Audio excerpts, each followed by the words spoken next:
menanggapi terkait dengan GMNI yang menyorot tentang 100 hari kerja Pak Gubernur ya sekarang. Bagaimana sebagai tokoh muda Sulawesi Utara menilai hal itu?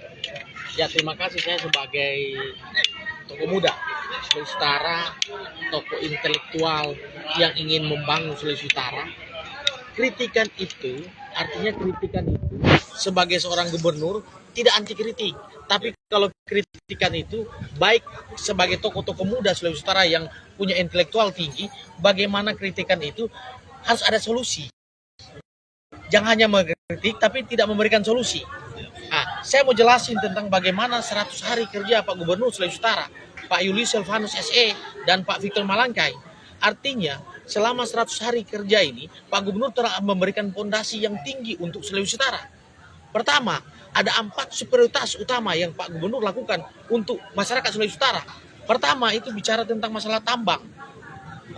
Bagaimana akan diperuntukkan untuk masyarakat WPR itu. Kedua, kita bicara tentang lumbung pertanian. Bagaimana lumbung pertanian itu akan dilakukan di Bolmong Raya. Jadi pusat pertanian sebagai swasembada beras untuk ke depan.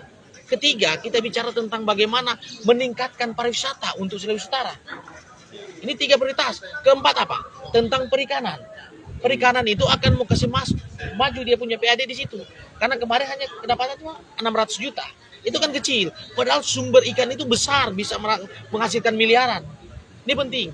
Dan itu dia prioritaskan. Bagaimana caranya? Dia bentuk itu bagaimana legalitas untuk RT/RW dulu. Rencana ruang dan wilayah. Dan itu kan sudah disahkan oleh DPR kemarin. Dan itu akan diberikan ke pusat, turun sudah jadi perda, peraturan daerah. Habis jadi perda, itulah acuan kita untuk membangun Sulawesi Utara ke depan.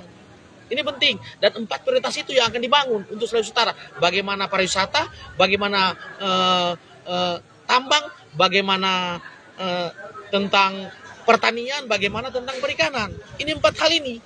Ini untuk kemajuan masyarakat Sulawesi Utara. Dan Pak Gubernur akan meninggalkan legasi yang bagus untuk Sulawesi Utara ke depan.